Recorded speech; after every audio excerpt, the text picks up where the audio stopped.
এই জন্মটা চলে গেলে ও তো পাকে পড়ে যাবে। পাক জলে পড়লে কোথায় গিয়ে উঠবে ও জানে না। পশুকুলে যাবে কি বৃক্ষকুলে যাবে।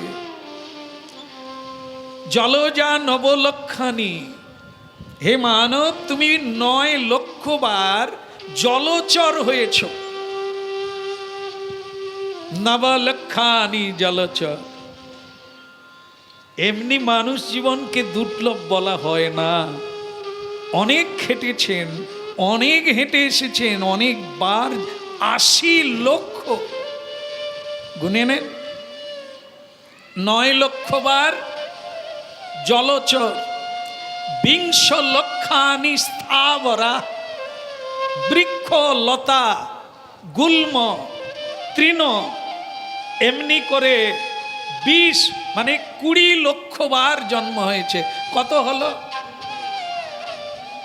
আমি অঙ্কে কাঁচা, ধরে রাখবেন। এরপরে আসছে কৃমি ও রুদ্র সংখ্যকা। কৃমি ও রুদ্র সংখ্যকা, এটা কত ধরবেন? শাস্ত্রে শ্লোকে বলছেন রুদ্র সংখ্যকা। কৃমি, কৃমিকীট নর্দমায়, মল মূত্রে, পেটে কৃমির জন্ম হয়। সে কৃমি কারা? আপনারা, আমরা। ও তো প্রাণ। হ্যাঁ, ওরা দুর্ভাগা, শুধু কৃমি জন্ম নেয় না, আপনারাই আমরা। ওই পাল্টি খেয়ে খেয়ে আসছি, তবেই তো এই জন্মটাকে দুর্লভ জন্ম বলা হচ্ছে। মহাপ্রভু নিত্যানন্দ দ্বারে দ্বারে অনুরোধ করে বলছে, দাঁতে কাঠি দিয়ে হাত জোড়ো করে পায়ে পড়ে গড়াগড়ি দিয়ে বলছে একবার হরি বল।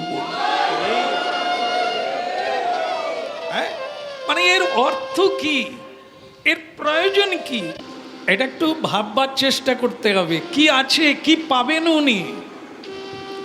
কারণ জীব ভুগে যাবে, জীব ঠকে যাবে যদি এইবারে না হরি নাম করে, এইবারে যদি না হরি পাদ পদ্মে আশ্রয় নেয়।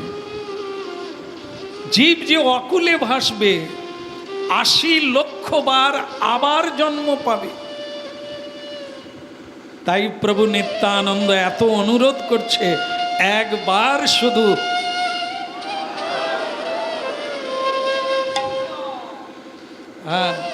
তাহলে কৃমিও রুদ্র সংখ্যকা। রুদ্র মানে 11 রুদ্র। রুদ্র মানে ভোলানাথের অবতার আছে, 11 জন রুদ্রবতার। এই জন্য বলছেন রুদ্র সংখ্যকা। রুদ্রদেব যত মানে 11, আর এখানে হচ্ছে 11 লক্ষানি। কৃমি কীট জন্ম হয়েছে, কীট পতঙ্গ 11 লক্ষ বার। তাহলে হয়ে গেল 80 লক্ষ বার। কত হয়েছে তাহলে বলুন? বাহ বাহ, সব ভুলে গিয়ে ওইটাই মনে রাখছেন, গাঁট গুনছেন। বলো রাধে রাধে। 30 লক্ষানি পশু বা, 30 লক্ষানি পশু বা, 30 লক্ষ বার পশুর জন্ম হয়েছে। এই তো 80 হয়ে গেল। কি হলো? সব তো বলা হয়ে গেল। আর 10 বাকি। 10 লক্ষানি পক্ষী, পাখিনাং 10 লক্ষানি চ। পাখি পক্ষী কুলে জন্ম হলো 10 লক্ষ বার। এই নিয়ে কারা? আমরা। তারপরে 4 লক্ষানি মানবা, 4 লক্ষ বা মানুষ জন্ম। 4 লক্ষ বার কি আপনাদের কত চলছে? 4 লক্ষের কত? প্রথম না শেষ? কেউ জানি না। কিন্তু বৈষ্ণবগণ বলছেন সব সময় মনে করো এইটাই শেষবার, এর পরেই দরজা খোলা আছে, 80 লক্ষের দরজায় পৌঁছে যেতে হবে।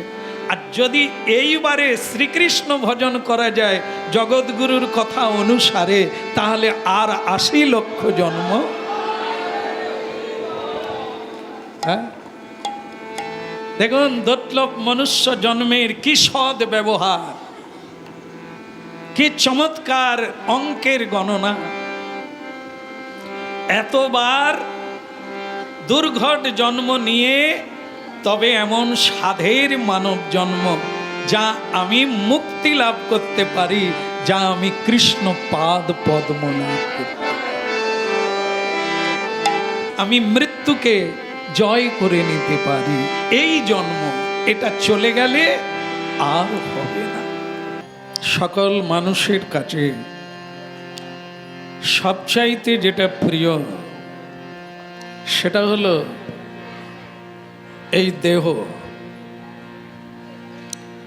এই দেহ নিয়েই ভজন হয়, এই দেহ নিয়েই আমরা সুখী হই, এই দেহই আমাদের পার করতে হবে, দেহই আমাদের ওপারে করে দেবে।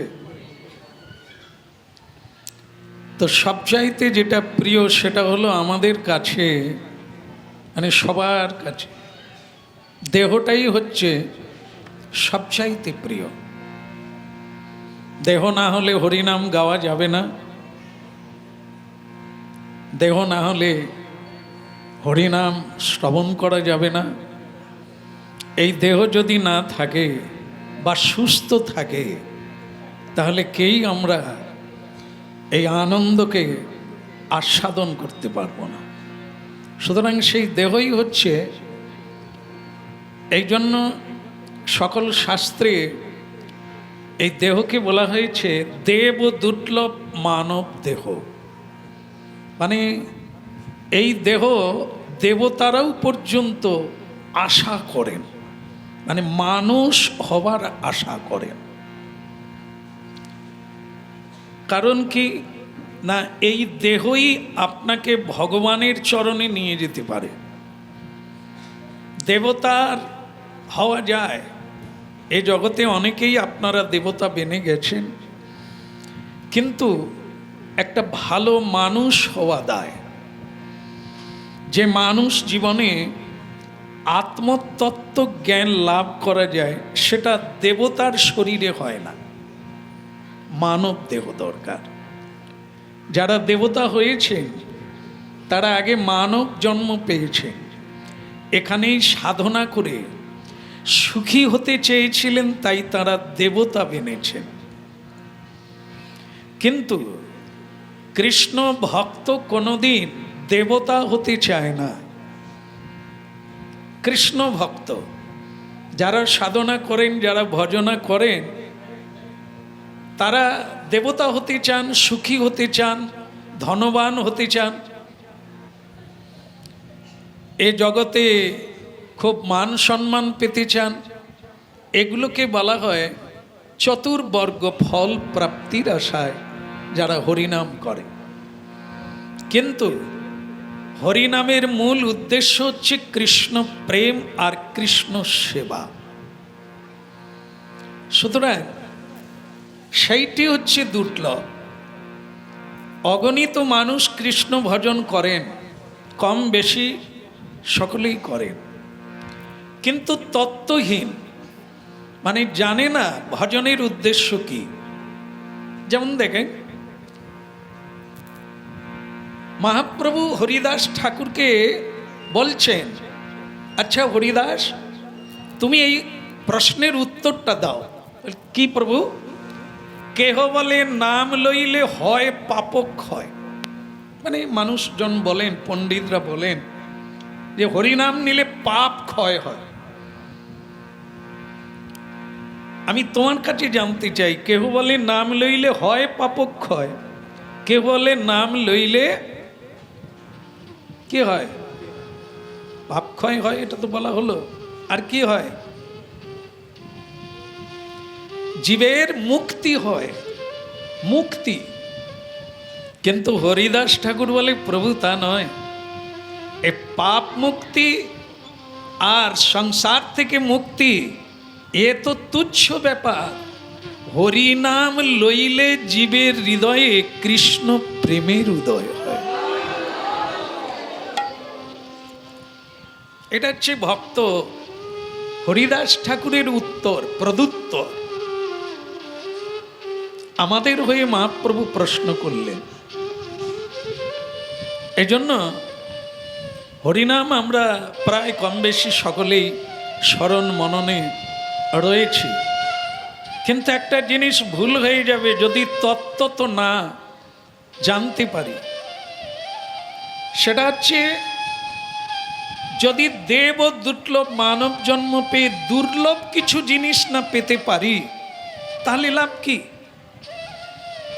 ধনবান হওয়া, ওটা হরিনাম না করলেও কেউ ধনবান হতে পারে, পারে কি না? যারা হরিনাম করে না তাদের মধ্যে বেশিরভাগই ধনবান। ধনবান হওয়া যায়, ওটার জন্য হরিনাম করার লাগবে না। বলবান হওয়া যায়। এ জগতে কিছু খাদ্য তালিকা আছে, ডাক্তারের সাজেশন নিয়ে খাওয়া দাওয়া করুন, স্থূল স্বাস্থ্য হয়ে যাবে। হ্যাঁ, তাই এটার জন্য হরি ভজনের কোনো দরকার নেই। অর্থ প্রাপ্তির জন্য হরিনাম, অর্থের প্রত্যাশায় হরিনাম করার দরকার নেই। যে কোনো কর্ম করলে অর্থ প্রাপ্তি হওয়া যায়। তাহলে হরিনাম কেন করব? সেটি হচ্ছে যা এই জগতে কেউ দিতে পারে না। এই জগতে তা সহজে পাওয়া যায় না। যেটি এই জগতের বুকে নেই, সামান্য পরিশ্রম করলে যা যা পাওয়া যায় ওটা তার দ্বারা পাওয়া যায় না। তার নাম দুর্লভ। তাহলে মানব দেহটা যদি দুর্লভ হয়, তাহলে আমাদের দেহ দিয়ে এমন এক বস্তুকে পেতে হবে যা এর জগতে সবাই পায় না। তার নাম হচ্ছে কৃষ্ণ ভক্তি। যে ভক্তির মধ্যে স্বয়ং ভগবান নিজেকে বিক্রয় করে দেন।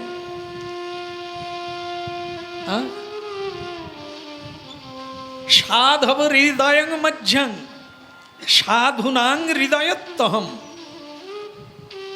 আমি বৈষ্ণব হৃদয়ে বিরাজমান থাকতে ভালোবাসি, আবার বৈষ্ণবকে আমার হৃদয়ে ধরে রেখেছি। হৃদয়ত্তহম, আমি বৈষ্ণবকে হৃদয়ে ছাড়া করি না। আর শুদ্ধ কৃষ্ণ ভক্তগণ আমাকে হৃদয়ে ছাড়া অন্য কোথাও রাখে না। ভগবান প্রত্যেকের বাড়িতে আছে। গোপাল, রাধা কৃষ্ণ, গৌরাঙ্গ, মহাপ্রভু, নিতাই গৌর সবার বাড়িতে আছে। কিন্তু কোথায় আছে বলুন তো? রাধা মাধব কোথায় আছে? মন্দিরে আছে, আছে কিনা? সিংহাসনে আছে, কারো হৃদয়ে নাই। ঠাকুর অনেক বেলা হয়ে গেছে, আর তোমার কাছে থাকা যাবে না, অনেক কাজ পড়ে আছে, সংসার চলবে কি করে, তুমি থাকো আমি আসি। তা ঠাকুর কোথায় থাকলেন? সিংহাসনে। আমরা কোথায় গেলাম?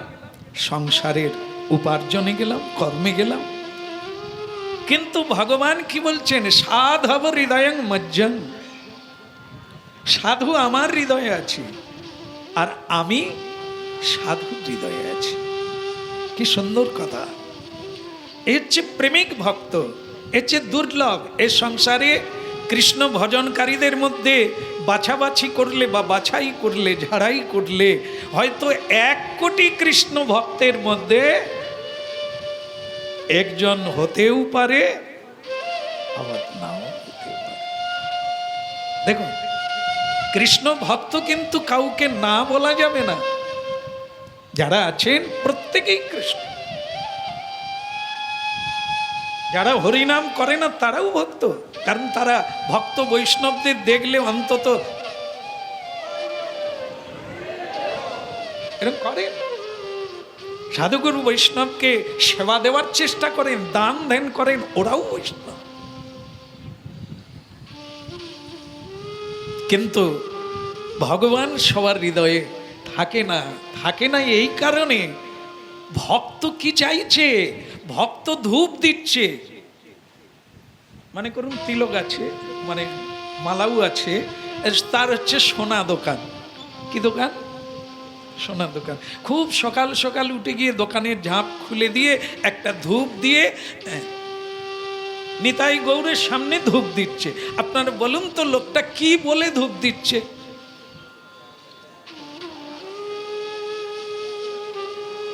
বলবে? ও লোক ওই মানে সব আছে, উনি ভগবত ভক্ত, ওনার বেশ দেখে মনে হলো, কিন্তু উনি ধূপ দিতে দিতে বলছে, প্রভু সামনে পূজার বাজার, হে প্রভু অনেক খরচা আছে। কি বলছেন? এরকম এরকম অগণন ভক্ত আছেন যারা শুধু প্রভু ऐसा करो प्रभु तैसा करो प्रभु, यहाँ दे दो वहाँ दे दो यहाँ दे दो, কিন্তু একবারও ভুল করে বলছে না ইহা লে লো। আর তুমি কিছু নাও এটা ভুল করেও বলে না, সব সময় বলছে। তো এরা কি চাইছে? ভগবানকে চাইছে, আমার হৃদয়ে বসো, আমি কিছু চাই না, শুধু তোমাকে চাই, এটা তো বলছে না। তা ওদের হৃদয়ে গোবিন্দ কি করে বসবেন, কি করে বিশ্রাম নেবেন? ওরা তো চাইছে জামা কাপড় কিনতে হবে, প্রভু সংসারটাকে আলমারি কিনতে হবে, পালঙ্ক কিনতে হবে, হাতে কিছু নেই, প্রভু একটু কৃপা করুন। তা ভগবান যদি বলে তোমার হৃদয়ে গিয়ে বসবো, বলে প্রভু জায়গা নেই, ওখানে আমার বউ আছে,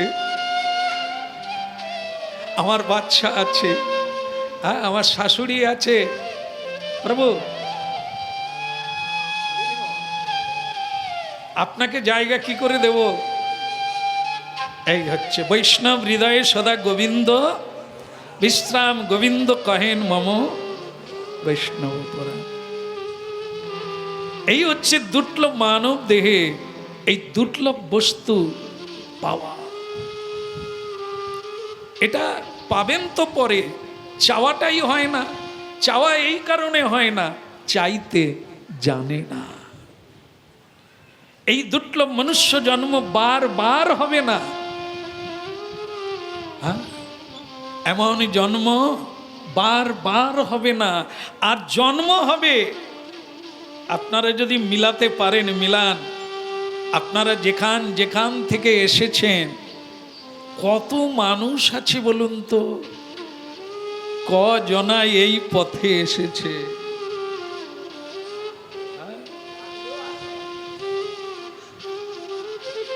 তোর ভাড়া দেব, গাড়ি ভাড়া দেব, ভক্তরা এসে বলেন আমি গাড়ি ভাড়া দেব, তবুও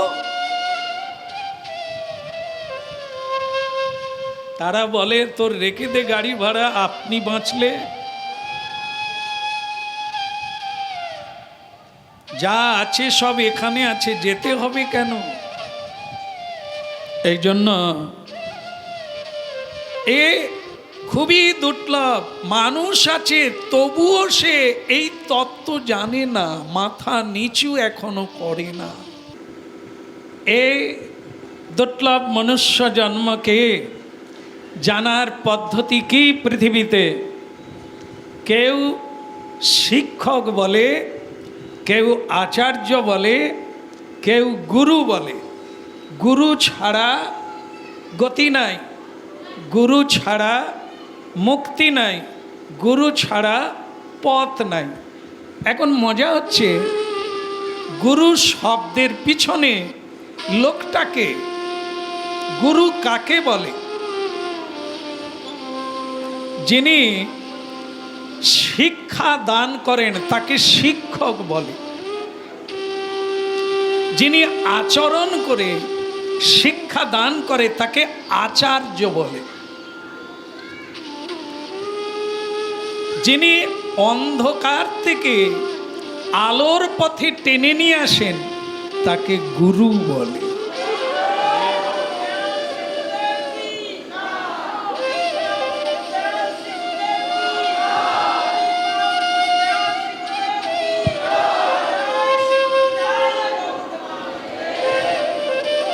একটা জিনিস ভালো লেগেছে, বহু মানুষের সঙ্গে সাক্ষাৎ হলো, বহু গুরুর শিষ্য শাবকেরা এখানে আসছেন, সকল ধর্মের মানুষ আসছেন, দেখে ভালো লাগছে। যারা একবার এই পথটাকে ধরেছেন, জীবনে অনেক কিছু হারিয়েছেন, কিন্তু এই পথটাকে ছাড়েনি।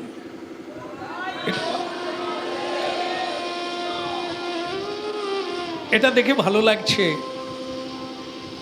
বহু মানুষ জীবনে ফতুর হয়ে গেছে, সব কিছু হারিয়ে ফেলেছে, কিন্তু এই জিনিসটাকে হারায়। কাঙাল হয়ে গেছে, কিন্তু কাঙালের ঠাকুরকে ছাড়েনি। এটি কৃষ্ণ ভক্তির লক্ষ্য। এরাই জন্ম জন্মান্তরে ফেরি হয়ে শুদ্ধ কৃষ্ণ ভক্তে পরিণত হয়। একবার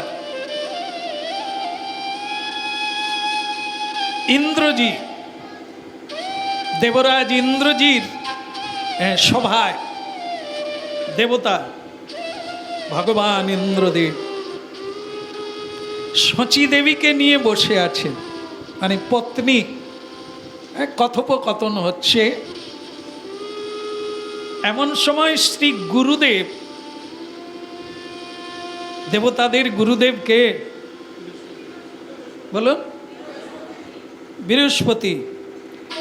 আর অসুরের গুরুদেব আপনারা এটা জানেন। মানুষের গুরুদেব কি হবে?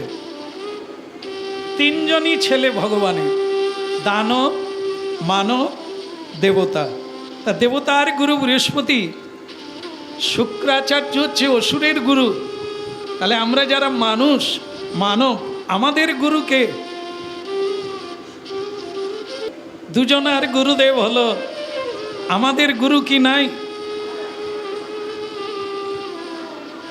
মা বাবা।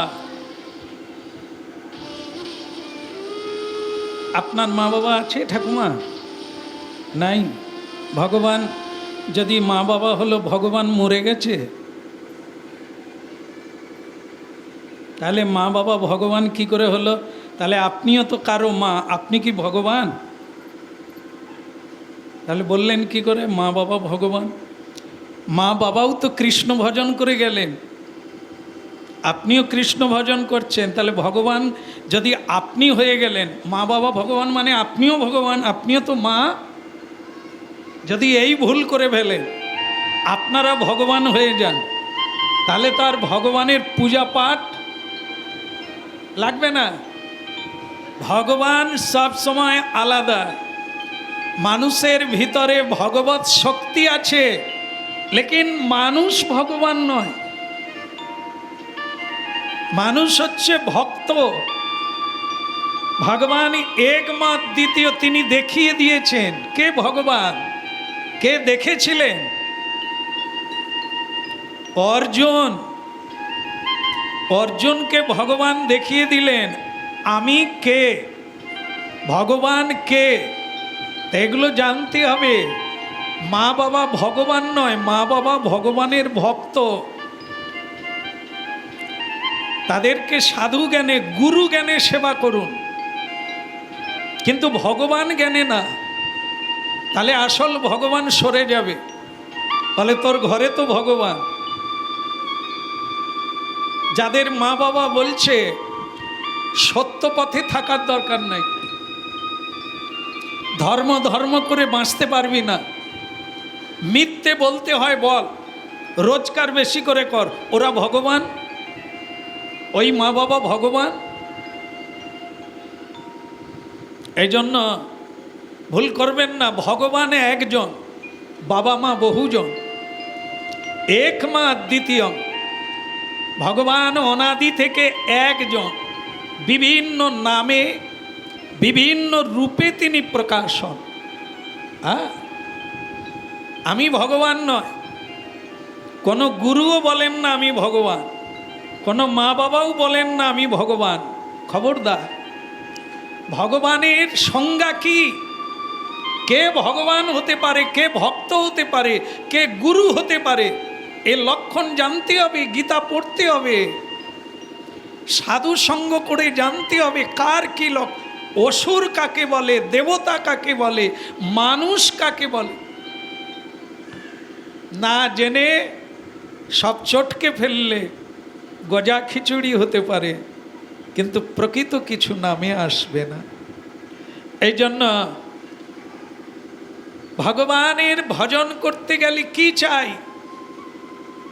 একজন পথ প্রদর্শক, যিনি ভগবানের ঠিকানা বলবেন, ভগবানের অবস্থান বলবেন, ভগবানকে পাওয়ার পদ্ধতি বলবেন, তাকে জানার নির্ণয় বলবেন, তাকে আমরা পথ প্রদর্শক গুরু বলি। সেই গুরুকে আমরা বারবার কীর্তন করি, জগৎ গুরু। স্বয়ং ভগবান শ্রীকৃষ্ণই হচ্ছে এ অনন্ত ব্রহ্মাণ্ডের গুরু। তাহলে মানবের গুরুকে, দেবতার গুরু বৃহস্পতি নয়, দেবতাদেরও জগৎগুরু হচ্ছে স্বয়ং ভগবান। অসুরেরও ভগবান হচ্ছে স্বয়ং ভগবান, কিন্তু গুরু হচ্ছে শুক্রাচার্য। বৃহস্পতি হচ্ছে গুরু, ভগবানের কৃপা পাইয়ে দিতে পারেন, পদ্ধতিটা বৃহস্পতি জানেন, দেবতারা জানেন। তাই তাকে প্রণাম করতে হবে, শ্রদ্ধা করতে হবে, মর্যাদা দিতে হবে, তাকে উঁচুতে রাখতে হবে, নিচে নামানো যাবে না। মর্যাদা রাখিলে হয় সাধুর লক্ষণ। এই জন্য মানবের গুরু হচ্ছে কে? কৃষ্ণ। কৃষ্ণ কখন এলেন? মানব রূপে। জীবেরও নিস্তার লাগি নন্দসুত হরি, ভুবনে প্রকাশন নিতাই। আপনারা যে যেখানেই গুরুকরণ করেছেন, সদ্গুরু, আজকেই বোধহয় আপনাদের ভেতরেই বসে আছেন, উত্তর দিনাজপুর থেকে এসেছেন। এখানে পৌঁছাতে 12 ঘন্টা লেগেছে। কীর্তন শুনেছেন, এখনো এরকম সাক্ষাৎ দেখেনি। এই সদ্গুরু শব্দটা তার কাছে খুব গম্ভীর লেগেছে। বললো অনেকগুলো বছর অপেক্ষা করছি, এই সদ্গুরু কোথায় পাবো, কাকে পাবো? এতগুলো দিন এখনো অপেক্ষা করছি। তা যেখানে এসেছেন তিনি উত্তর দিনাজপুর, 12 ঘন্টা জার্নিং করে এখানে পৌঁছেছে। ওই একটা প্রত্যাশায়, কে গুরু, গুরু হওয়ার যোগ্য কার মধ্যে ভগবান দিয়েছেন, কাকে তিনি গুরু করে পাঠিয়েছেন তার কাজ করার জন্য, জগতের মানবকে পথটা দেখিয়ে নিজের বাড়িতে পৌঁছে দেওয়ার জন্য।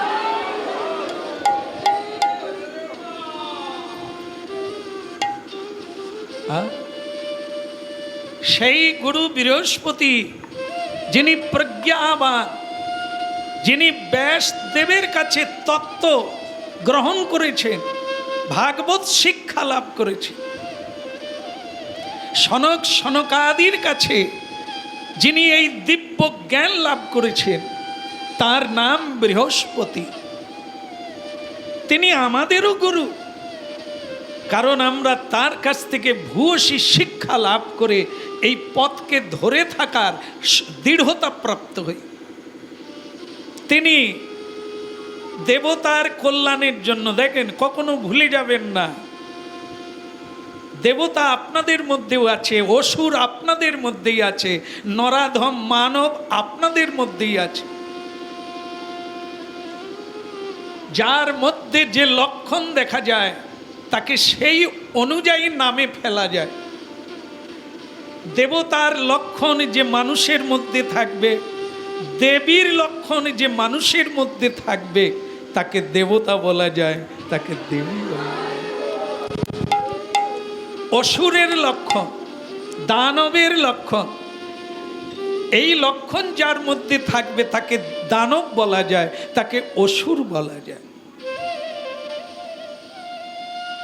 আপনারা খুব মনোনিবেশ দিয়ে শুনছেন বলেই বোধহয় এত গম্ভীর কথা আপনাদের শোনার সৌভাগ্য হচ্ছে। আমাদের মধ্যেই এই তিনজন আছে যাকে আমরা বেশি কেয়ার করি, যাকে আমরা বেশি সাধি, আমরা সেই নামে পরিচিত। আমি দেবতা কি আমি ব্রাহ্মণ কি আমি নরাধম, এটি আমার ব্যবহারে পরিচিত হবে, আমার গুণের প্রকাশেই বোঝা যাবে আমি কে। এই জন্য সচেতন থাকতে হবে, আমরা যেন অসুর না বেনে যাই, দানব না বেনে যাই, পশু না বেনে যাই। যদি পারি দেবতা হতে পারি, যদি পারি কৃষ্ণ ভক্ত হতে পারি।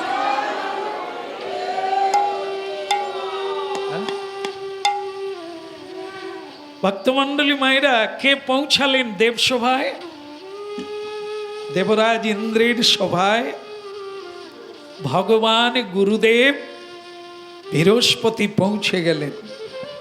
আচ্ছা, আসার কি কথা ছিল? বলুন রাধে রাধে। আমাকে অনেক লোক আমন্ত্রণ করছেন, মানে যাবেন, বহু বছর ধরে আবেদন করছি কবে মানে যাবেন। আমি কিন্তু আজ পর্যন্ত কাউকে না বলি না। কেন বলি না? না কি করে বলবো? একদিন হয়তো ভগবান ঘাড়ে ধরেই নিয়ে যাবে, আবার হ্যাঁ কি করে বলবো যদি না যেতে পারি? এই যাওয়া না যাওয়া এটা তো আমার না, আমি যার আদেশ, যেদিকে যখন ডাক দেবে সেদিকেই যেতে হবে। যাচ্ছি, তাহলে কাউকে না বলি না, কি বলছি? আচ্ছা। এর ভিতরে আবার কেউ মনে করে নিয়েছেন যে উনি তো তাহলে যাবেন, হ্যাঁ বলছেন, বলে গুরুদেব আপনি কিন্তু ফোন করে যাবেন। মানে হয়তো ময়দা কিনবে, ঘি কিনবে, একটু লুচি টুচি হবে, মানে আমি যদি বলে রাখি যে অমুক দিন যাচ্ছি, তাহলে বাড়িতে থাকবে, বাড়ি সব ফাঁদ টাঁদগুলো ঝুলটুলগুলো পরিষ্কার করবে, হ্যাঁ, মুরগি যদি থাকে তা পিছনে রাখবে, লুঙ্গি যদি পরে তা সেদিন ধুতি পরবে। আমি কি ভুল বলছি? আর গুরু যদি হঠাৎ পৌঁছে যায়, সমস্যাটা কোথায়? হয়তো ওই সময় একটা রান্না হচ্ছে যেটা গুরুদেব পছন্দ,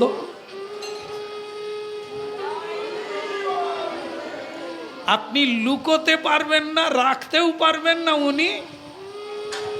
এই জন্য বোধহয় লোকে বলে আপনি কিন্তু, আমার মনে হয় এই যে বৃহস্পতি গুরুদেব পৌঁছে গেছেন, ফোন করেন, কারণ হয় ওনার চার্জ ছিল নি ফোনে, আর না হয় ফোন ছিল না। উনি তো হঠাৎই পৌঁছে গেছেন, আর যেই পৌঁছে গেছে তখন ইন্দ্রদেব কি করছেন? স্ত্রী শচীদেবীর সঙ্গে প্রেমালাপ করছেন। একবার রাধে রাধে। মানে কি বলবো শচী, তোমাকে তো যারাই দেখে তারাই বলে এরকম সুন্দরী কেউ নাই জানো, আমিও তোমার প্রেমে একবারে মানে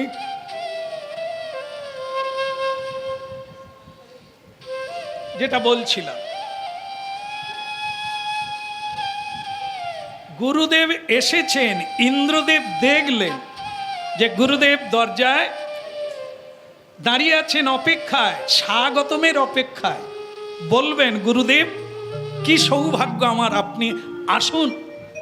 কিন্তু এইটা বলার জন্য গুরুদেব পুরোপুরি ঢুকছেন না, বাইরে অপেক্ষা করছেন। কিন্তু ইনি গুরুদেবকে দেখার পরেও আগের নেশায় এখনো কি মানে আমি কি বলবো সচি, তোমার সঙ্গে যত কথা বলি আরো কথা বল,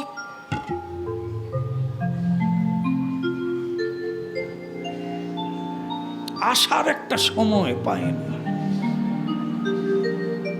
কেন এত শিষ্য আছে, কাউকে একটা পাঠিয়ে দিতে পারে না যে আমি যাচ্ছি?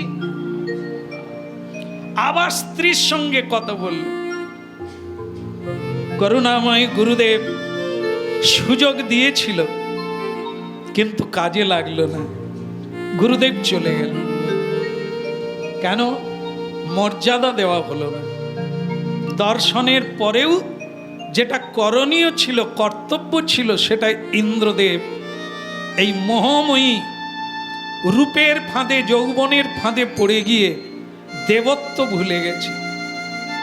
যেটা ভয়ঙ্কর জায়গা, যেটা আমরা খুবই গদগদ, অনেক সময় ভক্তিতে গদগদ, অনেক সময় শুকনো মরুভূমি হয়ে যায় হৃদয়। আর আমরা তখনই এরকম মহাভুল করি যা বিপদ রাখার জায়গা নেই। এক তিল, এক সেকেন্ডের ভুলে 1,000 জন্ম কেটে যাবে এই জায়গা থেকে উঠে আসতে, এই ভুলটাকে সংশোধন করতে। এটা আপনারা অনেকে উপলব্ধি আছেন এবং উপলব্ধি স্তরে রইল, চিন্তা করবেন। এই জন্য কৃষ্ণ কথাকে বলা হয় ভাবনামৃতম। যত ভাববেন তত অমৃতের খনি প্রাপ্ত হবেন। যত ভাববেন না, আপনি জলো জলো ভাব, গুলালে যেরকম স্বাদ আসে, উপরে খেলে ডাল ডাল ডাল খা না গাল খা, ডাল এক বালতি ডাল ঘন্টা খানেক আগে বালতি ডালা হয়েছে, যিনি দিচ্ছেন তিনি উপর থেকেই দিচ্ছেন, কি পাবেন? এই জন্য ইনি যেখানেই খেতে যায়, যারা দেয় তাদেরকে খুব ঝাঁকা, আর একটু গুলান না, মানে উনি যাতে জল পেয়ে জল না হয়ে যায়, যাতে না ঠকে যায়, একটু ব্যাপার আছে। এই হালকা করে ভাববেন তো উপরে শুধু জল পাবেন, আর যত ভেতরে যাবেন, যত ঘাঁটবেন, যত গুলোবেন, নিতাই গৌর, তার স্বাদ হবে আলাদা। এই জন্য ভক্তমণ্ডলী মায়েরা, ভয়ঙ্কর সময় এই যে জীবনে আসে, গতকাল বলা হয়েছিল টাকা রোজগার করা সোজা, টাকা পাওয়া সোজা, টাকাকে ধরে রাখা অত সোজা না। জীবন পাওয়া যায়, তাকে সৎ কাজে, যথাযথ কাজে লাগানো সব মানুষ জানে না। গুরু পাওয়া যায়, গুরুকে ধরে রাখা যায় না। ভাব আসে, ভাব হারিয়ে যায়, ভাব থাকে না বলেই আমাদের অভাব মিটে না। ভগবান পাওয়া যায়, ভগবানকে সেবা দিয়ে ধরে রাখা যায় না। এই জন্য এত কাঁদতে হয় কৃষ্ণ ভক্তকে, কারণ ভাবের ঘর ছুটে যায় আর ভাবগ্রাহী জনার্দন তখন সরে যায়। হ্যাঁ, দিন তোমার আনন্দে যাবে, জপ গুরু নাম, তুমি ভজ গুরু নাম। দিন তোমার আনন্দে যাবে,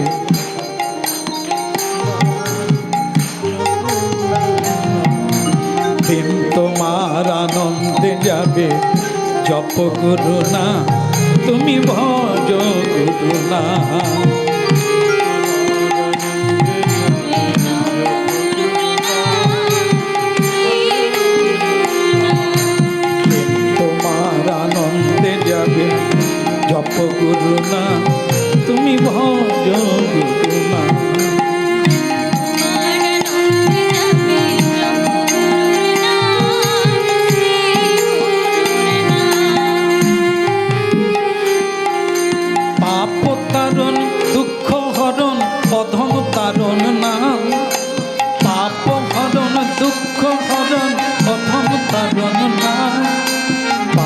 কান্দাদি গুরু পূর্ণ ব্রহ্মরাম, পাদের কান্দাদি গুরু পূর্ণ ব্রহ্মরাম।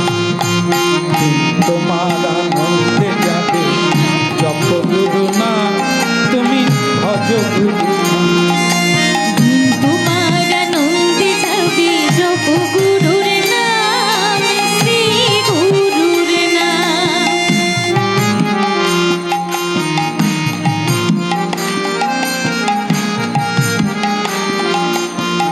তোমার আনন্দে যাবে জপ গুরু নাম, শ্রী গুরু নাম। তোমার আনন্দে যাবে জপ গুরুর নাম, শ্রী গুরুর নাম।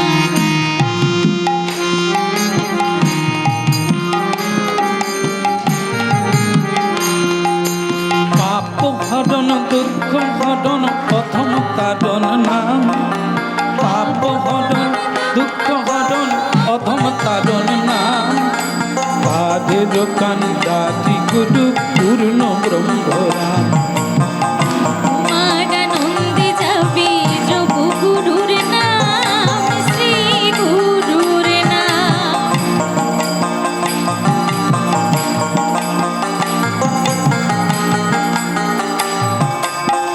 শ্রী গুরু নাম, দয়াল গুরুর নাম, শ্রী গুরুর নাম, দয়াল গুরুর নাম।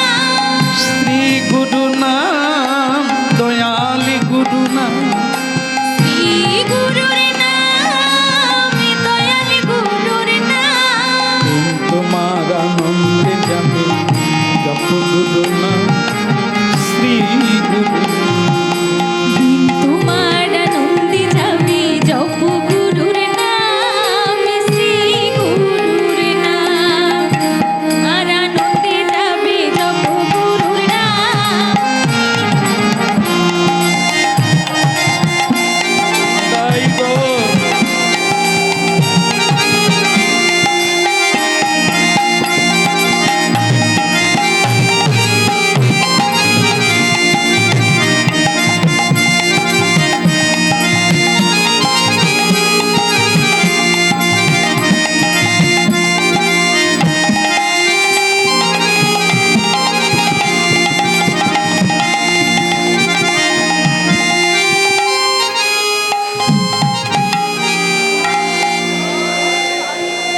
জগৎ গুরু ভগবান কৃষ্ণ কি।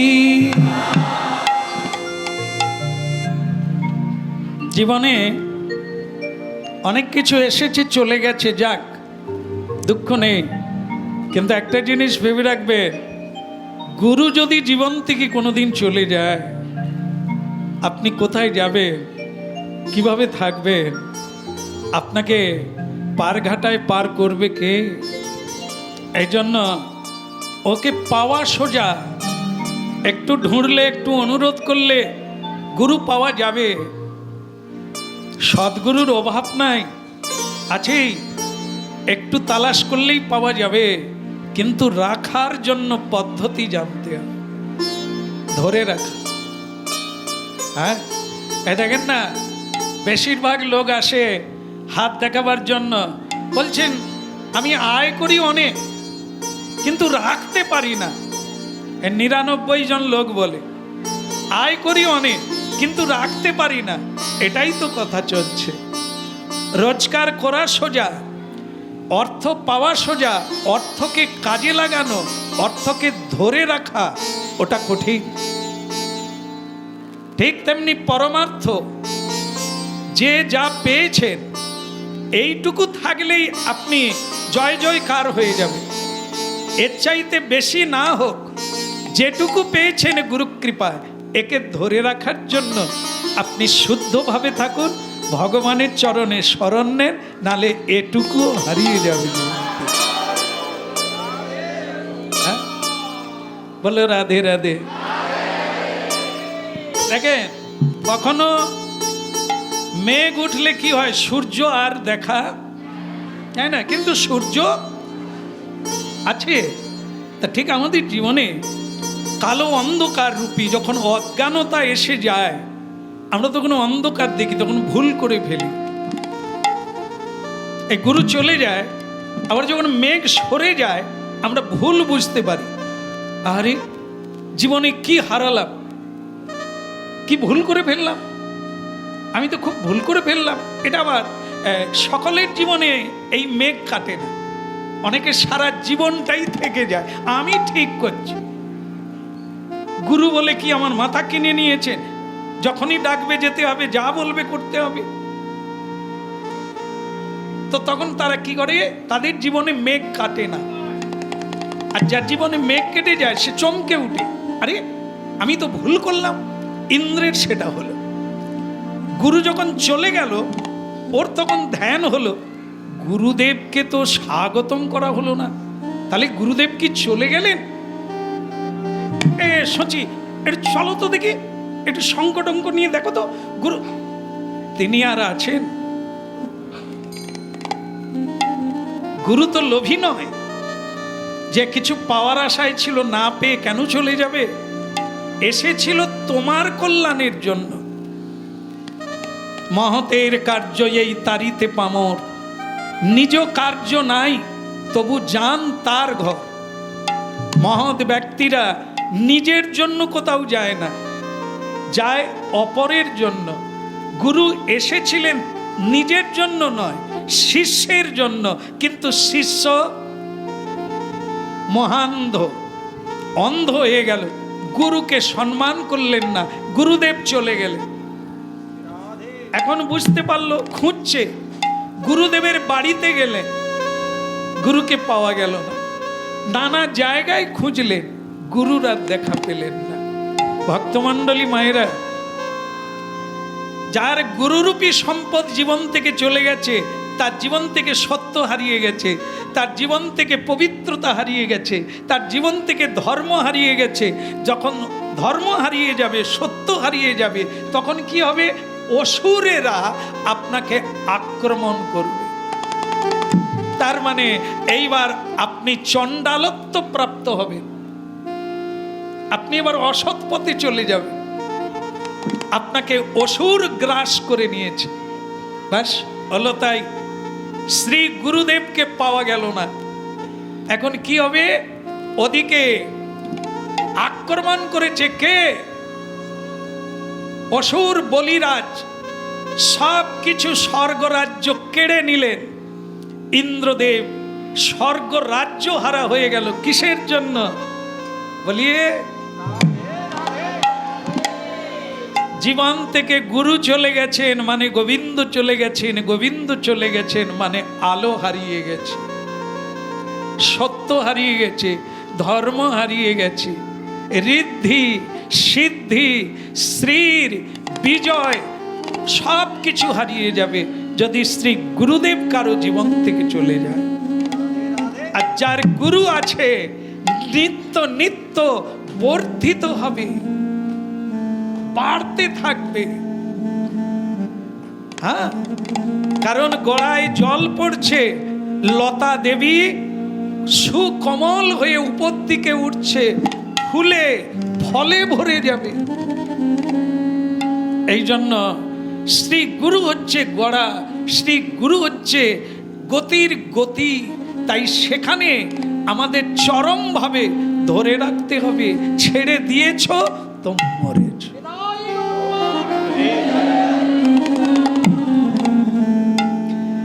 কি হলো?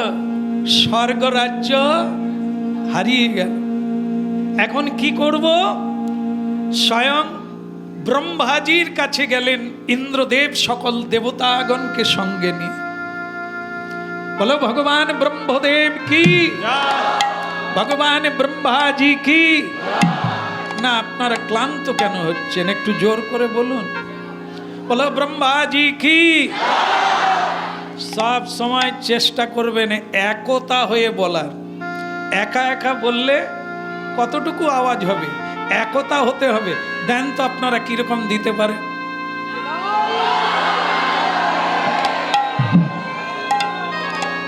কারো শুরু হয়েছে, কারো শেষ হয়ে গেছে।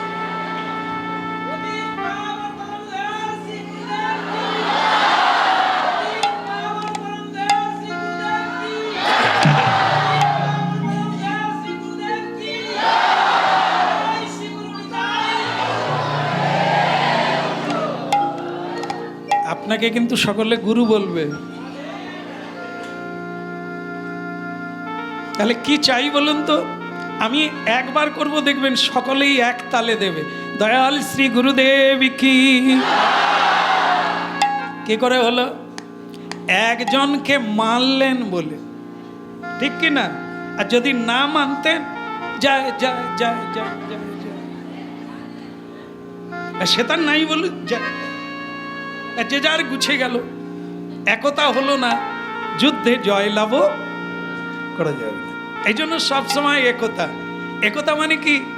আজকে কত ভক্ত, আপনারা ভক্ত সঙ্গে আছেন কি না? ভালো লাগছে না খারাপ লাগছে? যদি আমি একা থাকতাম, তার মানে আমি একা থাকলেও ভালো লাগবে না? কি বলে বলো? হ্যাঁ, সব থাকবে, লবণ না থাকলে সব বেস্বাদ হয়ে যাবে। যত কুগনির ডাঁটা দাও কি, আর যত গরম মশলা দাও, জিরা দাও, পোস্ত দাও, মাগো লবণ না হলে ওই লবণে আবার কুকুর প্রস্রাব করে। আচ্ছা করেনি? হাই হ্যাঁ বলছে। দেখবেন সব জিনিস দোকানের ভিতরে, ঝাঁপের ভিতরে, নুন কিন্তু ঝাঁপের বাইরে। দিন আর রাত্রি কুকুর দেখবেন যাচ্ছে আর বাথরুমে, বলো, আর ওরই আবার এত গুরুত্ব, ওটা না হলে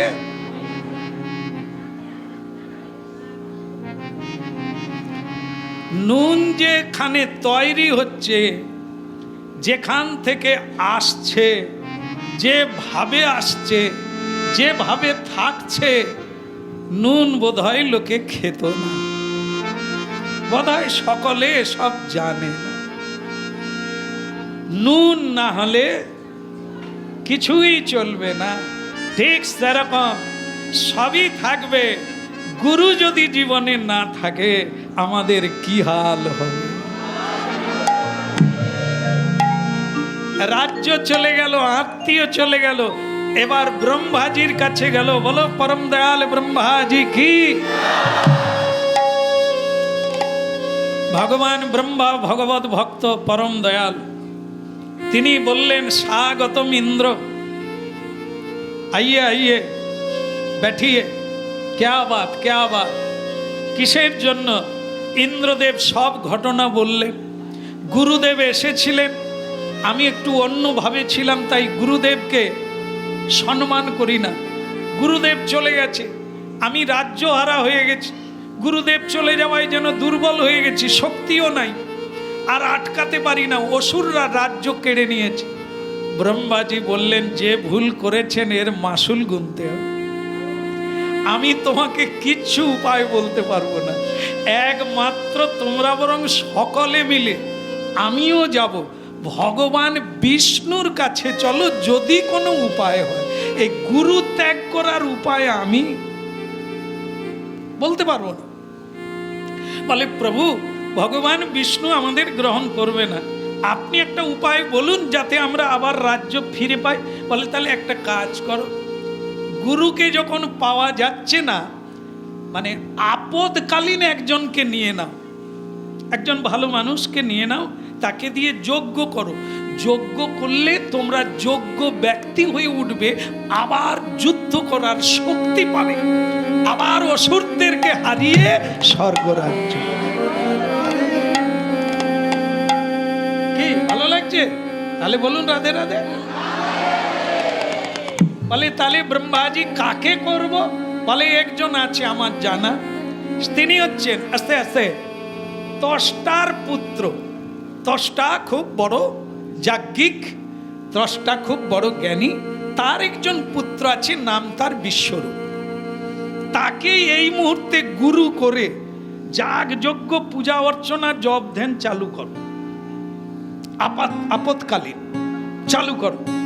ইন্দ্র দেখলেন এছাড়া যখন উপায় নাই, আর দেরি করে লাভ নেই, অনুরোধ করলেন ত্বষ্টাকে, পুত্রকে দিলেন, কিন্তু ওই পুত্র আবার তার টান বেশি অসুরের দিকে,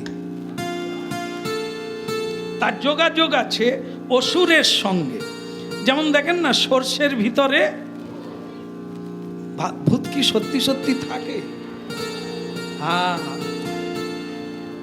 কত লোকজনকে জানালাম আমার হার হারিয়ে গেছে, যারা আমার সঙ্গে হার খুঁজছে তাদেরই মধ্যে যে একজন হার নিয়ে বসে আছে আমি জানি। ওই সর্ষের মধ্যে এই যাকে গুরু করলো সে দেবতার হয়ে করবে কি? সে তো অসুরের দলে যোগ আছে।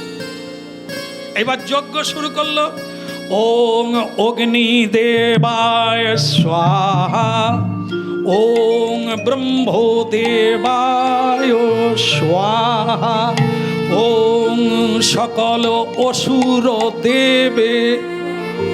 ওই এক হাতা ঘি দিয়ে দিল, অসুরদের দিকে দিয়ে দিল। ওং অসুরায় স্বাহা।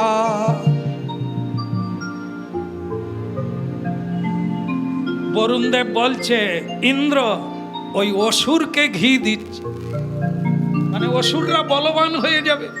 আমাদের গুরু হয়েছে, আমাদের যাজ্ঞিক হয়েছে, সে অসুরের নামে ঘি ঢালবে কেন? ইন্দ্রদেব বলে নিজের চোখে দেখতে হবে, না হলে বিপদ। খালি মাথায় রাগ উঠে গেলে কোথায় কি করে ফেলবো। আর একবার দেখি, ওং শুক্রাচার্যয় স্বাহা, অসুরং স্বাহা। যা বলছে অসুরং স্বাহা বলে ঘি দিয়েছে, আর দেবরাজ ইন্দ্র তলোয়ার বের করে এক কোপে গুরুর মাথা কেটে দিয়েছে।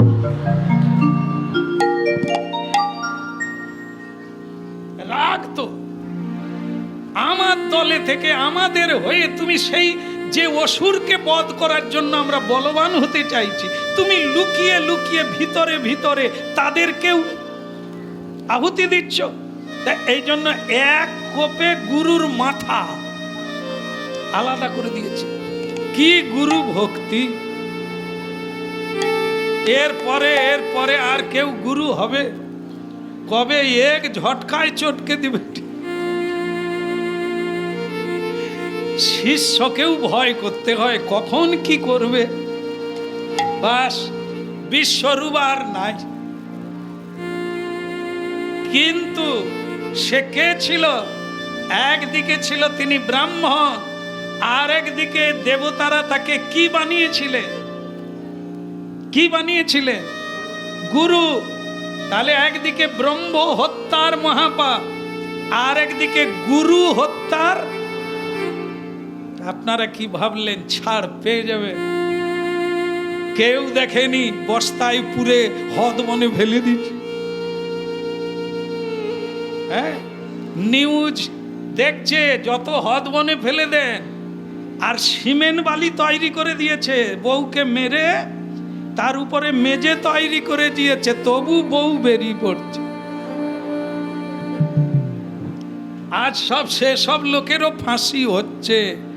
কোথায় লুকাবে? পাপ বাপকেও, 4 রকমের পাপ হয়ে গেল। এবার পাপ দিন রাত্রি ধাওয়া করছে ইন্দ্রকে, তোমাকে ধরবো, তোমাকে খাবো, তোমাকে রোগ জ্বালা ব্যাধিতে ভুগাবো। ওরে বাবারে, কি করবো? আরে কি করবো আমি? এই পালায় সেই পালায় ছুটে ছুটে শেষকালে ব্রহ্মাজির কাছে গেলে ব্রহ্মাজি বলে ইন্দ্র এক কাজ করে, পাপ তোমাকে ছাড়বে না, তুমি কাউকে দিয়ে দাও পাপ। এখানে হাত তুলবেন, কেউ পাপ নেবে? হ্যাঁ, দেবার লোক আছে, কিন্তু নেওয়ার লোক তো দেবরাজ ইন্দ্রের পাপ কে নেবে? বলে এক কাজ করো, তুমি তো দেবতা, নিক আর না নিক তুমি দিয়ে দাও, চাপিয়ে দাও। দিয়ে দিয়েছেন, সে পাপ কিন্তু আজও ভোগান্তি হচ্ছে। আপনাদের মধ্যেই আছেন, বলবো না, ছেড়ে দেবো। এটা পরের একাদশীতে বলবো।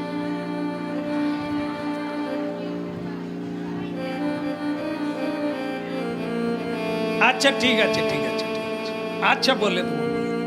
পাপ জানলে যদি খুশি হন, আমি ভাবছিলাম বলবো না, কারণ আপনারা কষ্ট পাবেন, সেই পাপ নিয়ে ঘুরছেন আজও। বলো, পাপকে 4 ভাগ করা হলো, 4 জনকে দেবেন। তাদের একজন হচ্ছে আমার মায়েরা। 1 অংশ পাপ আপনাদেরকে দিয়েছে। মাসের মধ্যে আপনারা যখন ঋতুমতী হন, আমার মা, সেই পাপটি দেবরাজ ইন্দ্রের দেওয়া 1 অংশ পাপ। তাই আপনাদের এই সময় কোনো জিনিস স্পর্শ করতে নাই, কাউকে স্পর্শ করতে নাই, কোনো শুভ কাজে লাগতে নাই। কেন? আপনার এই 4 দিন আপনারা অশুদ্ধ থাকে। বুঝতে পারলেন? এবার আবার বলবো, এই পাপ নিয়ে ঘর যান।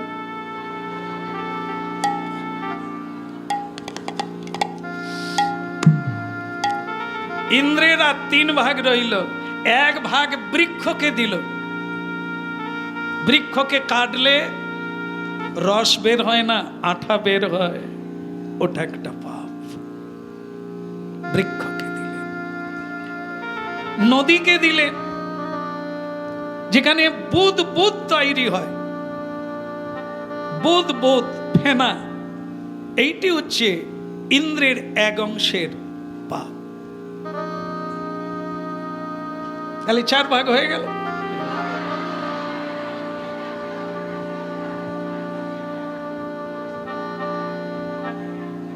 ওটা জেনে কি হবে? ওটা আপনাদের উপরে আর চাপবে না, সব বেরিয়ে গেল, এই একটা দিয়ে চলে গেল।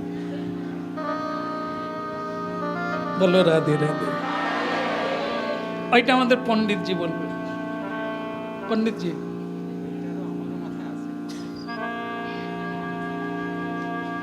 আচ্ছা তাহলে থাক, পরে হবে এটা।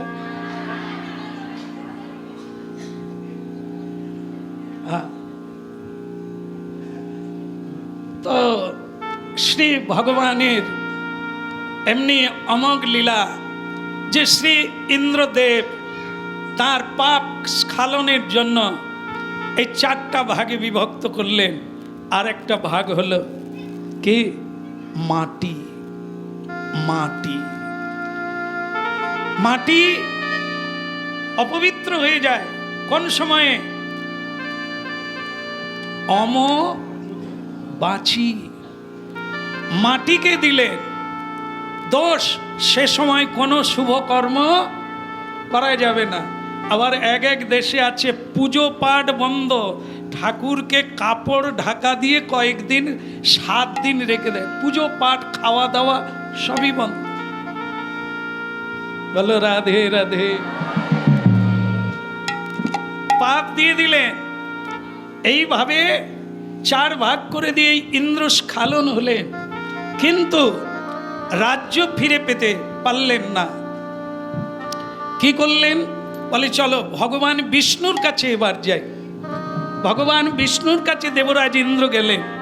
ভগবান সব কথা শোনার পর বললেন উপায় কিচ্ছু নাই।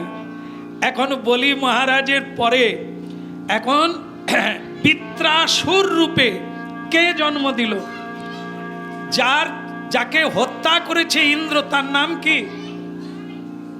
আরে বান ছাড়বো নাকি রে? তো তার নাম কি ছিল? যাকে বিশ্বরূপ, বিশ্বরূপের বাবার নাম কি? ত্বষ্টা। ত্বষ্টা ঠিক করলো আমার পুত্রকে যে হত্যা করেছে, আমি একটা যজ্ঞ করব।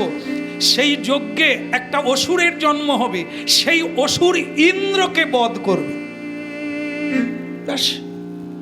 যজ্ঞের উপরে একটি অসুরের জন্ম হলো, তার নাম বেত্রাসুর। ভয়ঙ্কর মূর্তি। ভয় লাগছে নাকি? কথা আপনারা তো দেখে হাসছেন আমাকে দেখে, কারণ আমি এতই রোগা পাতলা, এমনই মেনো যে আমার ভয়ঙ্কর কোনো রূপ, আমাকে ভয় করার মতো কোনো রূপ নেই। বলো। এখন সেই বৃত্রাসুরের সঙ্গে যতবার যুদ্ধ করে দেবতারা পরাজিত হয়ে যায়। বৃত্রাসুর পরম বৈষ্ণব চূড়ামণি, অসুর হয়ে জন্ম নিয়েছে, কেউ পেরে উঠছে না। হ্যাঁ, তাকে যখন বাণ মারে যেন তার মনে হয় চুলকানি হচ্ছে, ভেতরে কোনো বাণ ঢুকে না, আঘাত করে তাকে নাড়ানো যায় না। কি করে মারবে? ভগবান বিষ্ণু বলে ও মরবে না, একমাত্র মরবে কে? একটা অস্ত্র তৈরি করো। গতকাল কার পূজা হলো যে বিশ্বকর্মাকে দিয়ে একটা অস্ত্র বানাও। অস্ত্রের গুরু বিশ্বকর্মা, শিল্পীর গুরু বিশ্বকর্মা। পৃথিবীতে যত সুনিপুণভাবে উপস্থাপিত হয়েছে সব ভগবান বিশ্বকর্মার সৃষ্টি। সেই বিশ্বকর্মাকে দিয়ে এমন একটা অস্ত্র বানাও যার নাম হবে বজ্র। বলে তাহলে ওটা দিলেই হবে কামারশালায় নাকি? না, এমন একজনের অস্থি দিয়ে বজ্র তৈরি হবে। কি দিয়ে বলুন? অস্থি মানে কি? মরে গেলে কি গুড়িয়ে আনা হয়? পোড়ানোর পরে ভাঁড়ে করে কি গুড়িয়ে আনেন? অস্থি। অস্থি মানে হাড়। মানুষ মরে গেলে তার একটা অস্থি নিয়ে রাখতে হয়, সেটা গঙ্গায় ফেললে সেই ব্যক্তির মুক্তি হয়। ঠিক আছে? হরিদ্বারে গিয়ে বা গঙ্গোত্রীতে গিয়ে সেই অস্থি নিক্ষেপ করতে হয়, তখন গিয়ে সেই ব্যক্তির মুক্তি হয়। এখন ভক্তমণ্ডলী মায়েরা, ভগবান বিষ্ণু বলছেন এমন একজনের অস্থি দিয়ে বজ্র তৈরি করো যে হবে পবিত্র, যে হবে বিষ্ণু ভক্ত, যে হবে সর্বত্যাগী, যে হবে উদার চেতা, খুব ভালো মানুষ, এবং স্বেচ্ছায় মৃত্যু হবে।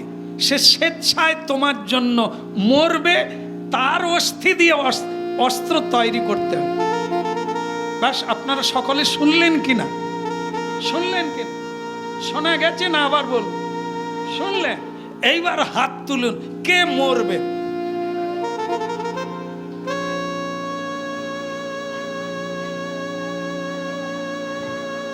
তুলুন তুলুন, কারা এখনই মরবেন? তাদের হাড় নিয়ে আমি অস্ত্র তৈরি করব। আচ্ছা, জনা চারেক তুলছে, জনা 5। এরা তো আগে মরে গেছে। খোঁজ নিয়ে দেখো সংসারে কেউ নেয়নি। এদের নিয়ে কিচ্ছু, এদের হাড়ে কিচ্ছু হবে না। হাত তুলে লাভ।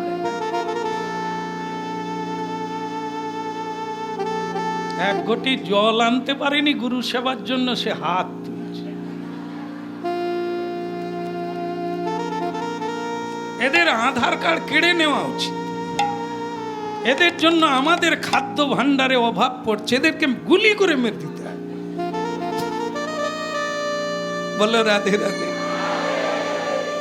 আমার বলায় কারো কিচ্ছু আসেও না, যায় না। সবার চরণে প্রণাম। আমি আগেই গুণের কথা বলে দিয়েছি। কার অস্থি নেওয়া যাবে? যিনি সর্বত্যাগী। আপনারা কি ত্যাগী যারা হাত তুলেছিলেন? না না, আঁচলে চাবি বাঁধা আছে। প্রসাদ পাওয়ার পরে ফিরে যেতেই হবে। কত বড় ত্যাগী! আবার প্রত্যেকেই দিনহীনে, বাবু গো আমার কিছু নাই, কিন্তু তার কাছে আবার মোবাইল আছে। হ্যালো মেজ বৌমা, এই হয়ে গেল পাঠ, এবার খাবো, চলে যাব,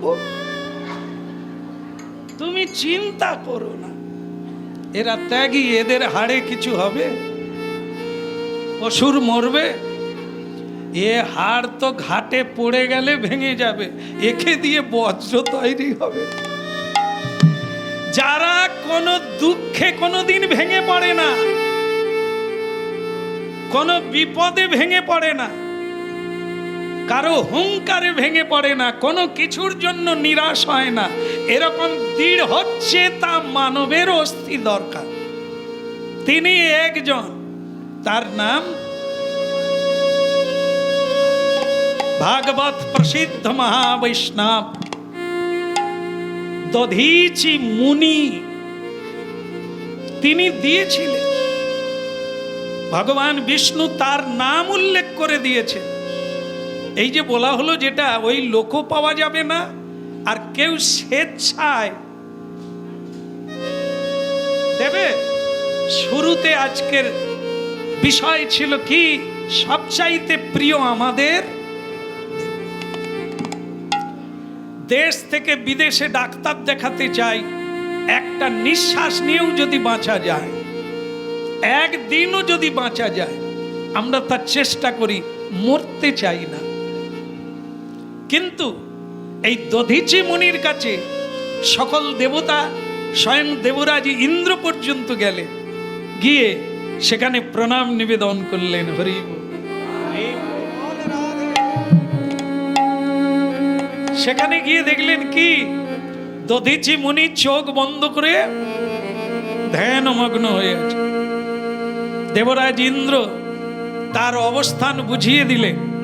দধীচি মুনি নয়ন খুললেন, খুলে কি বললেন, আরে স্বাগতম স্বাগতম, আইয়ে, হ্যাঁ আসুন আসুন, বসুন বসুন বসুন। ভালো আছেন তো? আসতে কোনো অসুবিধা হয় না তো? ঠিক টাইমে ঢুকেছে, যেন মনে হলো ইন্দ্র এসে গেছে। প্রেম সে বলো। সেবা যত্ন হলো, শ্রদ্ধা জ্ঞাপন করা হলো, অভ্যর্থনা করা হলো। এইবার কাজের কথা শুরু হলো। তা আপনাদের আগমনের উদ্দেশ্য কি? দেবরাজ ইন্দ্র বললেন, আপনি সর্বজ্ঞ, তবুও বলি, আমি বড় হতভাগ্য। জীবনে গুরু হারিয়ে গেছে, দ্বিতীয় গুরুকে আমি আবার বধ করে ফেলেছি। সেই বধের জন্য আমাকে পাপ ভক্ষণ করেছে, গ্রাস করেছে। আর যাকে হত্যা করেছি তার বাবা একটি অসুর তৈরি করেছে। সে অসুর আমার রাজ্য কেড়ে নিয়ে আমাকে পর্যন্ত তাড়া করছে। আমি তাকে বধ করতে চাই। তাকে বধ করতে গেলে একটা অস্ত্রের দরকার, ভগবান বিষ্ণু পাঠিয়ে দিয়েছেন। সেটা কোনো মহাত্যাগীর, মহাত্মার অস্থি হতে হবে। তো সেই নামটাও ভগবান বিষ্ণু আপনার নাম বলেছেন। এইবার যদি দয়া করে আপনি মরে যান,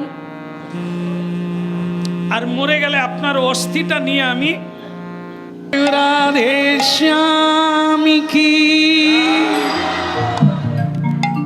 অধিকের হলো। উনি যে ভাবছিলেন, কি ভাবলেন, মানে সরাসরি বলছে আপনি তাহলে মরে যান, তাহলে আমি আপনার অস্থিটা নিয়ে, এরকম দেখুন কিরকম নিষ্ঠুর দেবতা, কিরকম স্বার্থপর দেখুন। তারা বেঁচে থাকবে, বাঁচার জন্য তাকে মরে যেতে বলছে। কিন্তু কার মহিমা বাড়বে? যে দেবে না যে নেবে। চিরকাল দাতার প্রশংসা আছে, গ্রহীতার প্রশংসা নাই। যারা হাত পাতে, যারা হাত পেতে নেয়, এদের প্রশংসা নাই। চিরকাল দাতার প্রশংসা আছে, যে দান করে। এ দুজন লাগে, একজন গ্রহণ করে, একজন দান করে।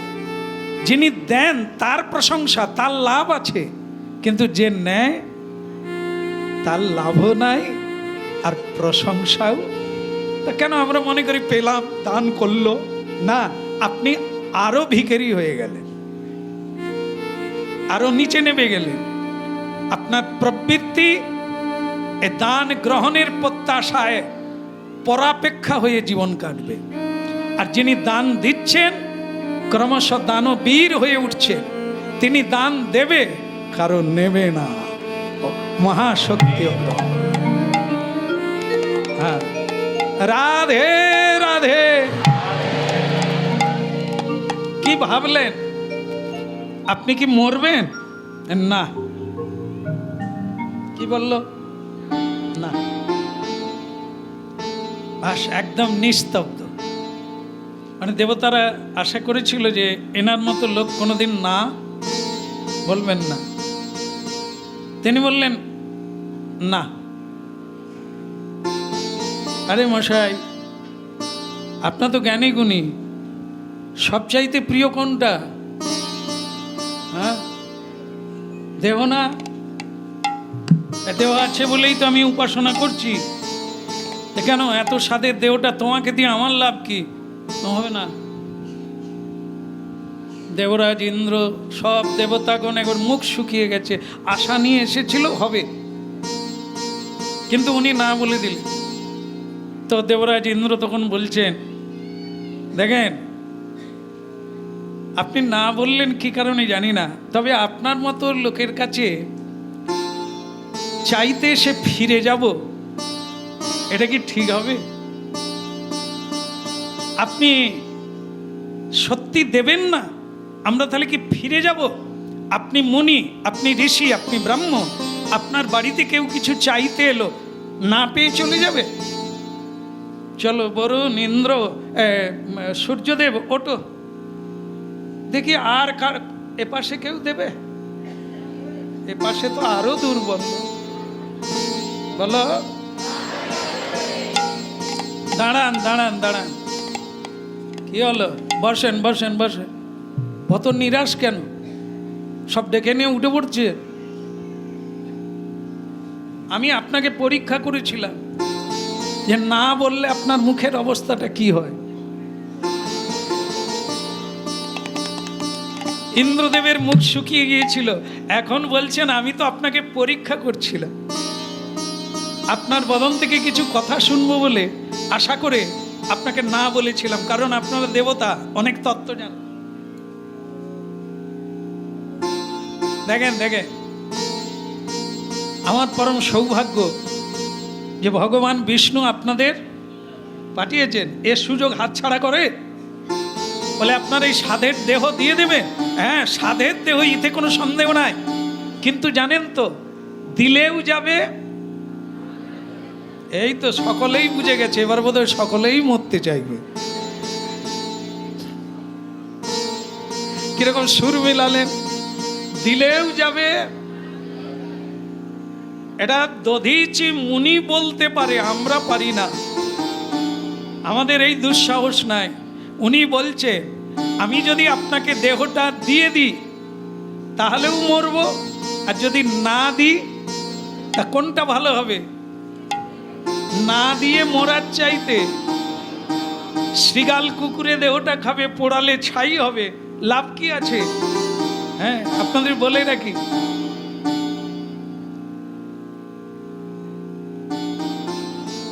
একে কি বলে, যেমন রক্তদান আমাদের আশ্রমে হয়ে থাকে, এবারেও দিন আপনাদের বলা হয় না, প্রস্তুতি চলছে রক্তদান শিবির। কৃষ্ণ ভজন করেন না করেন, রক্ত সকলের জীবনে লাগবে, সবাইকে সুস্থ থেকে হরিভজন করতে হবে। তেমনি আইদান, আইদান মানে চক্ষুদান করবেন। ধার্মিক গণের ভেতরে একটা কুসংস্কার লুকিয়ে আছে, এ জন্মে যদি রক্ত দিই পরের জন্মে রক্ত আর, একবারে ভুল। এ জন্মে যদি চক্ষু কাউকে দান করে দিই মরার আগে, একবারে মরার সময়, তার আগে দিতে হবে না। তমলুক ব্যাংকে খবর দিলে আপনার নামটা লিখে রাখবে, আপনি যখন মারা যাবেন তখন আপনার চক্ষুটা একজন অন্ধকে পথ দেখাবে। আমাদের ফোন করে জানিয়েছেন অনেকে, একটু বোঝাবেন। এই ধর্ম, এই সংস্কারকে ঘিরে রক্তদান যেভাবে অনেকটা প্রচার হয়ে গেছে, কিন্তু এই আইদান মানে চক্ষুদান এখনো সেভাবে মানুষ বুঝে উঠতে পারে না। জানে এবারে চক্ষু দান করলে পরের বারে অন্ধ হয়ে না, চক্ষু যদি না দেন বরং কাউকে চক্ষু দান করলে আপনি চক্ষু বেশি করে প্রাপ্ত হবে। যেহেতু দানের প্রসঙ্গ এসেছে তাই বলছি, আপনারা মিলিয়ে দেখবেন। এই যে দেহটা দান করে দিচ্ছেন, তাহলে উনি পরের জন্মে আর দেহ পাবেন না? বলুন, ভাগবতে কি বর্ণনা করছে? যিনি দিচ্ছেন তিনি অমর দেহ প্রাপ্ত হবেন, তিনি আরো কিছু করার দেহ প্রাপ্ত হবে। এই যে আমরা মানুষ হয়ে কে কতটা করছি, কিছু না কিছু করছি, কিন্তু এক একজন মানুষ ভারতবর্ষে খোঁজ নিয়ে দেখুন, মহাপুরুষেরা সারা জীবন দিয়ে মানুষের জন্য কত কিছু করে গেলেন এই দেহটা পেয়ে। আর আমরা সেই দেহটা পেয়ে কেবল খাবার জোগাড় করতে হিমশিম খেয়ে যাই, একটা বউর সঙ্গে মিল ঘটছে না তাই হিমশিম খেয়ে যাচ্ছে সারা জীবনটা, ছেলে মেয়ে নিয়ে হিমশিম খেয়ে যাচ্ছে। তাহলে দেশের দশের মানুষের কাজ কবে করব? এই জন্য হরিনাম মানে ক্ষুদ্রাকার নয়, হরিনাম মানে বৃহত্তর। অনন্ত ব্রহ্মাণ্ডে ছড়িয়ে পড়বেন আপনি, অনন্ত ব্রহ্মাণ্ডের শক্তি আপনার মধ্যে এসে যাবে। হরিনাম হচ্ছে সেই অসীম, যা দুর্বল করে দেয় না, সবল করে। তাই যদি কারো ইচ্ছে থাকে আপনারা অবশ্যই চক্ষু দান করবে। দেহের অঙ্গ প্রত্যঙ্গ প্রতিটি কাজে লাগছে। আজকের বিজ্ঞানের যুগে আধুনিক চিকিৎসা শাস্ত্রে এত এগিয়েছে, আপনারা দেখবেন মানুষের আয়ু বেড়ে গেছে। আগের চেয়ে এখন মানুষের অনেক আয়ু বেড়ে গেছে, মৃত্যুর হার কমে গেছে, খুনাখুনি বেড়ে মরে যাচ্ছে বেশি, কিন্তু রোগ জ্বালাতে মানুষ আগের মতো মরে না। এটা হচ্ছে পরিসংখ্যানে বলা হচ্ছে 140 কোটি মানুষের উপরে পরিসংখ্যান করা হচ্ছে। তারা বলছে মানুষের আয়ুকাল গড় বেড়ে গেছে। কারণ কি না, আধুনিক চিকিৎসা শাস্ত্র এগিয়েছে বলে। এই জন্য আয়ু বেড়ে গেছে, মানুষ অনেক দিন ভালোভাবে বাঁচছে। দেখলে কিসের জন্য?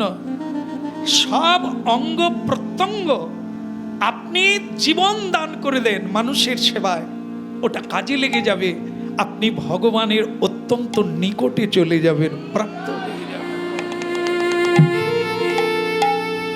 প্রমাণ স্বরূপ কি দধীচি মুনি ভগবান নির্দেশ দিলেন, কেন?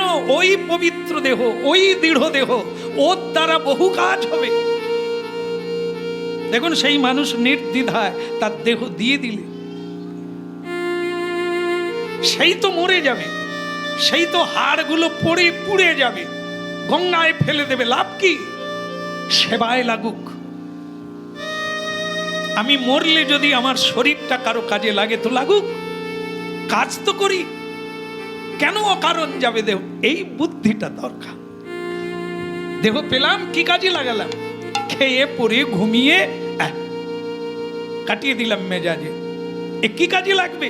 পরের বারে আপনি জীব জন্তুর মতো জীবনের মানে ব্যবহার করলে আপনি সেই জন্ম প্রাপ্ত হবেন।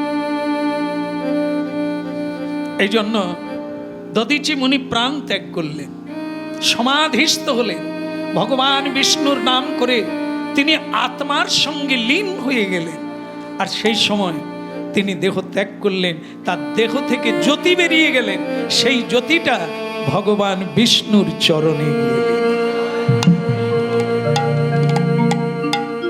ভাবতে পেরেছেন? সব সময় যেটার উপরে গুরুত্ব দিই সেটা কি? দিলে পাবে, নিলে খেয়াল রাখবে। এটা শুধু মনে রাখার জন্য নয়, জীবনে মিলাবার জন্য। যত বেশি দিতে পারবেন তত আপনি সমৃদ্ধি হয়ে যাচ্ছেন, বেড়ে যাচ্ছেন, প্রসার ঘটে যাচ্ছে, নিয়ে শেষ করতে পারবেন না। আর যখনই শুধু হাত পাততে থাকবেন, আমি ভিখারি, আমি গরিব মানুষ, তত আপনি গরিবের দিকে চলে যাবেন, দুর্বলের দিকে চলে যাবেন। দেবরাজ ইন্দ্র নিয়ে চলে গেল, বিশ্বকর্মাকে দিলেন। বিশ্বকর্মা তার দ্বারা এক অমোঘ যন্ত্র তৈরি করলেন, অস্ত্র তৈরি করলেন, নাম হলো বজ্র। যুদ্ধ শুরু হলো দেবাসুরে। সেই বেত্রাসুরের সঙ্গে বজ্র নিয়ে ইন্দ্র যুদ্ধ করতে গেলেন। এই একটা হাত কেটে দিল অসুরের, কেটে দিয়েছে, এক হাতে যুদ্ধ করছে। ইন্দ্র ভয় করো না, যুদ্ধ করো। তারপরে অসুর একটা ঘা মারলে ইন্দ্রকে, ইন্দ্রের হাত থেকে সেই বজ্র পড়ে গেল মাটিতে। ইন্দ্র লজ্জা পেয়ে গেলেন। হাজার হাজার দেব দেবী দানব মানব এই যুদ্ধ দেখছে অবাক হয়ে, তারা হায় হায় করতে লাগলো, কেননা দেবরাজ ইন্দ্রের হাত থেকে বজ্র পড়ে গেছে, মাটিতে পড়ে আছে। ভয়ঙ্কর, যার পা মাটিতে মাথা যেন স্বর্গে, সেই অসুর, সে তখন হাসতে হাসতে বলছে, देवता इंद्र क्या बात हो रहा है, उठा लीजिए, उठा लीजिए, ये कसूर मत कीजिए। কোনো লজ্জা নেই, উঠিয়ে না, মানে অস্ত্র পড়ে গেলে গুড়াতে নেই, যে গুড়িয়ে আবার যুদ্ধ করে সে দুর্বল। তাই ইন্দ্রের মতো সম্মানী ব্যক্তির অস্ত্র পড়ে গেছে, অসুর কিন্তু তাকে মারছে না, পারলে এক থাপ্পড়ে দিয়ে দিতে পারে, কিন্তু দিচ্ছেন না, গুড়িয়ে না, গুড়িয়ে না, উঠিয়ে না, কই বাত নেই। আরে কি একটা হাত তুমি কেটে দিয়েছ, আমি জানি ওটা কি অস্ত্র, এই জন্য তুমি আরো একটা হাত কাটবে, তাও জানি, কিন্তু তবুও লড়ে যাও। আমি তোমার হাতে যদি আজকে মরে যাই, তোমার চেয়ে আমি ভাগ্যবান, কারণ তুমি ভিখারি, তুমি ভিক্ষা চেয়ে একজন মরে গেছে, তোমার লজ্জা নেই, তুমি বাঁচবে বলে তাকে মেরে তার অস্থি নিয়ে এসেছো। কিন্তু আমি জানি ভগবান বিষ্ণুর তেজ, বৈষ্ণবের সাধনা দিয়ে ওই অস্ত্র তৈরি, ওতে যদি আমি মরতে পারি, আমি বিষ্ণু লোকে যাব, আমি বিষ্ণুর কৃপা পাব।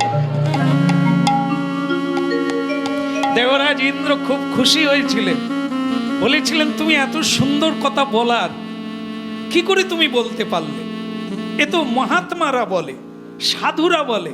হ্যাঁ, একটা জিনিস জেনে রাখবে দেবরাজ ইন্দ্র, তুমি দেবতা বটে, তোমার সে তত্ত্ব জানা নেই, যেটা আমি জানি, যেটা মর্তের ভক্তরা জানে। আপনাদের সারাংশ বলে দিচ্ছি, যেটা বলেছিলাম, দেবতার চেয়েও মনুষ্য জন্মটা দুর্লভ, দামি।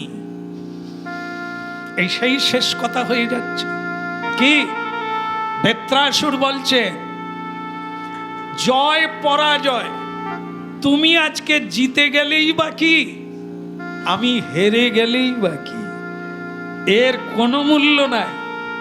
জয় পরাজয় কার হবে কেউ জানে না, তবুও লড়তে হবে।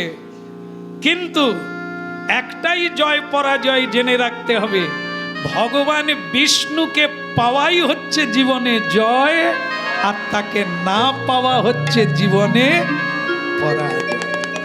তা আজ আমি খুশি কেন জানো ইন্দ্র, আজ আমি মরবো তোমার হাতে, কারণ ওটা বিষ্ণু তেজ আর বৈষ্ণবের শক্তি দিয়ে অস্ত্র তৈরি। মরা মানেই আমি বিষ্ণুকে প্রাপ্ত হয়েছিল। তাই বললেন গুড়িয়ে না, অস্ত্র গুড়িয়ে নিলে। দেবরাজ ইন্দ্র বেত্রাসুরকে প্রহার করলে, তার আরো একটা হাত কেটে দিল, তার দুটো হাত নাই, তবু তিনি প্রচণ্ড যুদ্ধ করেছেন, যা বর্ণনা করলে কয়েকদিন লাগবে। ভয়ঙ্কর যুদ্ধ, দুটো হাত নাই, কেউ পেরে উঠছে না।